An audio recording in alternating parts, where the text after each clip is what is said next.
చైత్రమావాస్య శుభాకాంక్షలు, బతుకమ్మ శుభాకాంక్షలు అండి. ఈరోజు ఒక మంచి విషయంతో మీ ముందుకు వచ్చాను.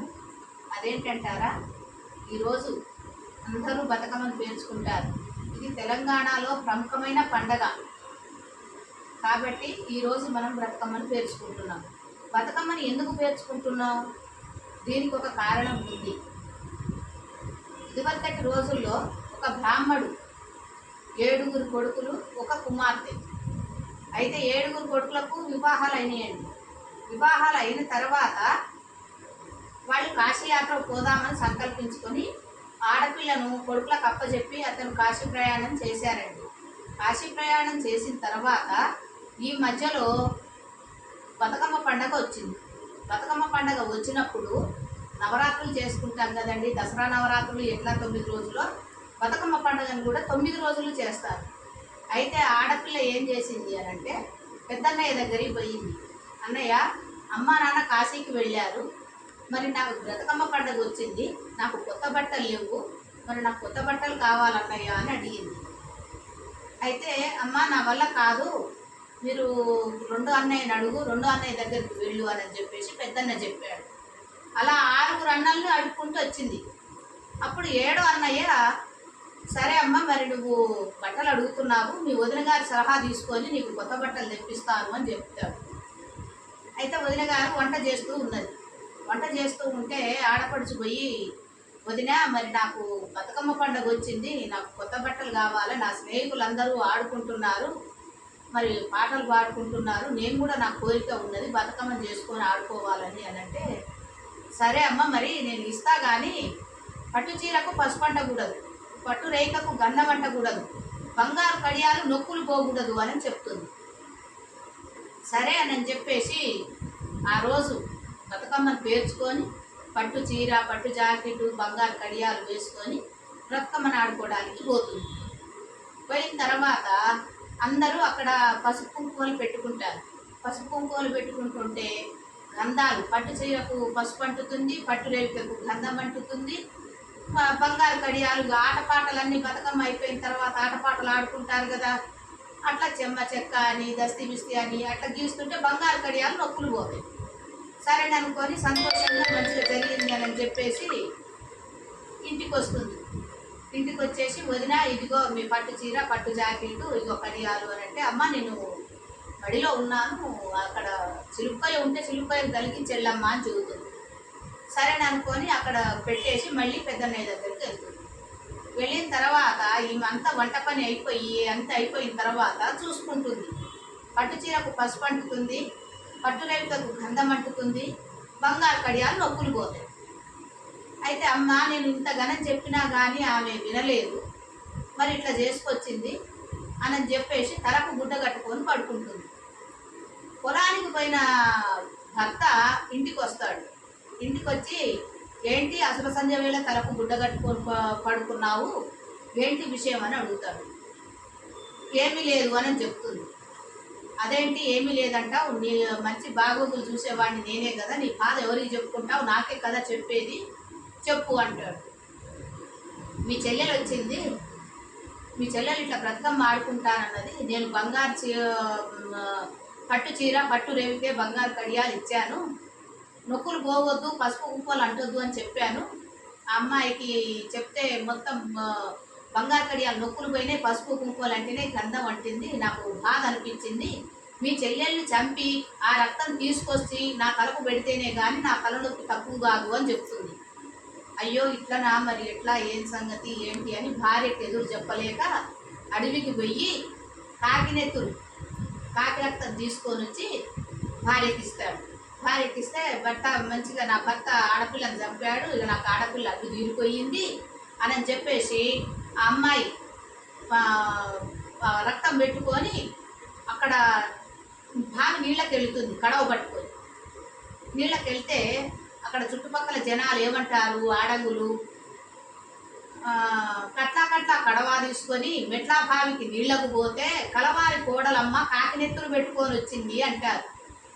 ఇదేంటి ఇలా అంటున్నారు, ఏంటి ఏం అని చూసి ఇంటికి వచ్చి అడుగుతుంది. ఏమయ్యా, నీ చెల్లెని చంపటం ఇష్టం లేక కాకి రక్తం తీసుకొని వచ్చావా అని అడుగుతుంది. ఇక అప్పుడు ఏమనలేక మళ్ళీ రెండో రోజు అడవికి పోయి పిట్టరక్తం తీసుకొని వస్తాడు. పిట్టరక్తం తీసుకొని వచ్చి మళ్ళీ అదే కడవ పట్టుకొని నీళ్ళకి పెడుతుంది ఆవిడ. కట్లా కడవ తీసుకొని మెట్లా బావికి నీళ్లకు పోతే కలవారి కోడలు పిట్టరక్తం పెట్టుకొని వచ్చింది అంటాడు. చుట్టుపక్కల అమ్మలక్కలు, అమ్మ ఇప్పుడు కూడా చెల్లెని చంపలేదు, ఆయన చెల్లె మంచిగా ఉండాలి కానీ భార్య మంచిగా ఉండకూడదు, అందుకని ఆయన ఇచ్చేసాడు అని చెప్పేసి మళ్ళీ తలగుడ్డ కట్టుకుంటే, ఏమైంది మళ్ళీ తలగుడ్డ కట్టుకున్నావు అంటే, నీ చెల్లెని చంపటం నీకు ఇష్టం లేదు, నేనే చేస్తానులే, నాతో నీకెందుకు అని అనుకోండి. అంటే ఇక తప్పదని అనుకొని చెల్లెని ఏం చేస్తాడు, మూడో రోజు సర్ది కట్టుకుంటాడు. అమ్మ మా పొలం అంతా తిప్పి చూపిస్తాను నీకు, నువ్వెన్నడూ రాలేదు మన పొలాలు చూడటానికి, నేను తీసుకుపోతాను రామ్మా అని చెప్పి చెల్లెని పిలిపించుకొని ఆ రోజు పిండి వంటలన్నీ చేయించి చెల్లెలకు పెట్టుకొని సర్ది మూట కట్టుకొని ఒక పిడికేడు నువ్వులు చేతిలో పట్టుకొని మూట కట్టుకొని తీసుకొని పోతాడు చెల్లెని వెంబడి పెట్టుకొని.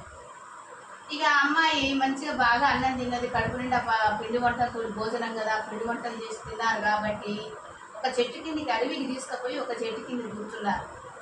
అప్పుడు అప్పట్లో నడక కాబట్టి ఆయాస పడుతున్నారు. సర్లే అనుకొని అన్నయ్య నాకు నిద్ర వస్తున్నది అని అంటే, అమ్మ నా తొడ మీద తలకాయ పెట్టి పడుకో, నువ్వు నిద్రపో అమ్మ అని చెప్తాడు అన్నయ్య. ఆ తల ఎప్పుడైతే పెట్టుకొని పడుకుంటుందో ఆ తలలో నువ్వులు చల్లుతాడు అన్నయ్య. నువ్వులు చల్లి, అమ్మ నీ నెత్తిలో పేలు ఉన్నట్టున్నాయి, నేను పేలు చూస్తాను, నువ్వు నిద్రపోవాలని చెప్పేసి ఒక కత్తి తీసుకొని మెడ నరుకుతాడు. మెడ నరికి ఇక ఆ రక్తం తీసుకొని వచ్చి భార్యకి ఇస్తాడు. భార్యకి ఇచ్చిన తర్వాత అప్పుడు ఆ రక్తం పెట్టుకొని ఆవిడ మళ్ళీ కడవ పట్టుకొని నీళ్ళకు పోతుంది. చుట్టుపక్కల అమ్మలక్కలు మళ్ళీ ఉండి కట్లా కడవ తీసుకొని మెట్లా బావికి నీళ్ళకు పోతే కలవారి కోడలు మంచి రక్తం పెట్టుకొని వచ్చిందంటారు. అప్పుడు అమ్మయ్య ఇక కడుపు చల్లబడి, నా మొగుడు ఎట్లాగో మా ఆడబిడ్డని చంపాడు, నాకు సంతోషం అనిపించింది అని చెప్పేసి అప్పుడు మళ్ళీ 9 రకాల సద్దులు చేసి బతుకమ్మను ఆమె పేర్చుకొని సంతోషంగా పండగ చేసుకుంటారు. అయితే ఎక్కడైతే చెల్లెలు తల నరికాడో అక్కడ తల మొత్తం పెద్ద బావి అవుతుంది, కాళ్ళు చేతులు చెంతాళ్ళు అవుతాయి. వెనకట మూట బావిలు అని ఉండేవి, ఆ మూట బావిలకు అనుకూలంగా ఈ కాళ్ళు చేతులు చెంతాళ్ళు అవుతాయి. ఈ పొట్ట అనేది ఏదైతే ఉంటుందో అది పూలవనం అవుతుంది. పూలవనం అయితే తల్లిదండ్రులు ఏం చేస్తారు, కాశీయాత్రకు పోయి వస్తుంటారు, కాలిబాటలోనే వాళ్ళ పొలం. అరే మన పొలం అంతా ఏమైంది, ఇక్కడ పూలతోట ఎవరేశారు, ఇక్కడ పెద్ద బావి ఉన్నదేంటి, ఈ చెంతాళ్ళు ఎక్కడివి, ఈ తాళ్ళు ఎక్కడివి, ఈ మూట ఎక్కడిది అని చెప్పేసి వాళ్ళు ఆశ్చర్యపోయి అక్కడ కొద్దిగా విశ్రాంతి తీసుకుందామని చెప్పేసి తండ్రి చేద వేస్తాడు. ముట్టకు ఓ తండ్రి, ముట్టిన చేతుల ముత్యాలు, పట్టిన చేతుల పగడాలు, పాపకాని వదిన చెయ్యబట్టి దోషగారన్న తొలగదోసిపోయినాడు అని చెప్పేసి భావి మాట్లాడుతుంది. ఏంటి భావి ఈ విధంగా మాట్లాడుతుంది, భావి మాట్లాడటం ఎక్కడా వినలేదే అని చెప్పేసి ఆయన చుట్టూ చూస్తాడు. చూసే వరకు చెల్లెలు దొరకదేయటం ఏంటి అన్నారని చెప్పేసి ఇక అప్పుడు విషయం అర్థమయ్యి ఇక అప్పుడు తల్లిదండ్రులు ఇద్దరు బాగా ఏడుస్తుంటారు. ఏంటి ఏడుస్తున్నారు అని చెప్పేసి మళ్ళీ వాళ్ళకు కొడుకులకు కబురు పెడతాడు. కబురు పెట్టి, నాయన మరి ఇంకా మేము కాశీయాత్రకు పోయి వచ్చాము, మరి మీరు రాండి మమ్మల్ని తీసుకొని పోవడానికి అని చెప్పేసి చప్పుడు మేళంతో తీసుకొని పోదురు కానీ రండి అని అంటే, అప్పుడు వెనకట కొడుకులు కాశీయాత్రకు పోయి వచ్చిన వాళ్ళను చప్పుడుతోటి బ్యాండ్ మేళంతో తీసుకొచ్చేవాళ్ళు, సన్నాయి మేళంతో.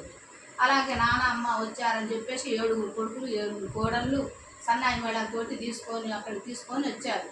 అయితే ఆ పెద్ద కొడుకు బావిలో చేదేస్తాడు.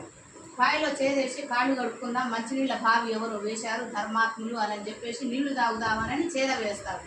ముట్టకు ఓ అన్న, ముట్టిన చేతుల ముత్యాలు, పట్టిన చేతుల పగడాలు, పాపకారి వదిన చెయ్యబట్టి దోషగారన్న తొలగదోసిపోయినాడని చెబుతుంది బాయి. ఇదేంటి ఇట్లా అంటుంది అని చెప్పేసి తండ్రితో చెప్తే, నేను వేస్తే కూడా ఇట్లానే అన్నది, మాకేంటో అర్థం కావట్లేదు అని చెప్పేసి 6 అన్నలు వేశారు. 7 అన్న చేద వేసినప్పుడు ముట్టకు ఓ అన్న, ముట్టిన చేతుల ముత్యాలు, పట్టిన చేతుల పగడాలు, పాపకారి వదిన చేయబట్టి దోషగారన్నవు నువ్వే తొలగదోసిపోయినావు కదా అని అంటుంది. అనే వరకల్లా అందరూ ఏంటి ఏం జరిగింది, అసలు చెల్లెలేది అని అప్పుడు కళ్ళు తెరుచుకొని ఆడపిల్ల లేదని ఎదుగుతారు. అప్పుడు చెబుతాడు, ఇప్పుడు ఇదంతా విషయం, ఇంకో ఇట్లా జరిగింది అనేసి చెప్పే వరకు తల్లిదండ్రులు ఇక కడుపు శోకంతో బాధపడుతుంటే పార్వతీ పరమేశ్వరుని భూమిని పాలింపడానికి వస్తుంటారు పైన విమానంలో. ఆకాశ మార్గంలో విమానంలో వస్తుంటే వీళ్ళు తల్లిదండ్రులు ఏడ్చే కన్నీళ్లు ఆ విమానంలోకి వస్తాయి. ఏంటండి, ఎవరో ఏడుస్తున్నారు, మన గురించి బాధపడుతున్నారు, పిలుస్తున్నారు, ఇట్లా మనం పోవాలి అని చెప్తే, ఏమున్నది ఏదో అయినట్టుంది, ఎందుకులే ఇప్పుడు మనం వేరే పని మీద పోతున్నాం కదా అని అంటే, మనం పోయేదే ప్రజలను పాలించడానికి, కాబట్టి పోదాము అని చెప్పేసి వాళ్ళిద్దరూ ముసలి రూపకంలో వస్తారు పార్వతీ పరమేశ్వరుడు. వచ్చి ఏంటమ్మా ఏం జరిగింది, ఎందుకు బాధపడుతున్నారు, ఏంటి విషయం అంటే, మా ఏడుపు ఏదో మేము ఏడుస్తున్నాము, మీరు ఆరుస్తారా తీరుస్తారా అని అడుగుతారు. అంటే ఆర్చినా మేమే తీర్చినా మేమే, మీకేం జరిగిందో చెప్పండి అంటే, ఇట్లా మాకు 7 కొడుకులు ఒక ఆడపిల్ల, ఇట్లా ఆడపిల్లని ఇట్లా చనిపోయింది, ఇట్లా జరిగిందండి, ఇది విషయము అని చెప్పేసి చెప్పిన తర్వాత, మీ అమ్మాయి పాపం చేసింది, మీ అమ్మాయి ఏం పాపం చేసింది అని అంటే, బతుకమ్మను ఆడుకోవలసిన టైంలో బ్రతకమ్మను ఆడుకోలేదు, పసుపు కుంకుమ పెట్టుకోలేదు, గౌరమ్మను పూజించలేదు, కాబట్టే ఆమెకు అకాల మరణం వచ్చింది. అందుకోసమని మీరు ఇప్పుడు మళ్ళీ బ్రతకమ్మను 9 రకాల చదువులతోటి గౌరీదేవిని పూజించి ఆ అక్షింతలు మీరు ఈ వనం మీద చల్లండి, మీ అమ్మాయి లేచి వస్తుంది అని చెప్తారు.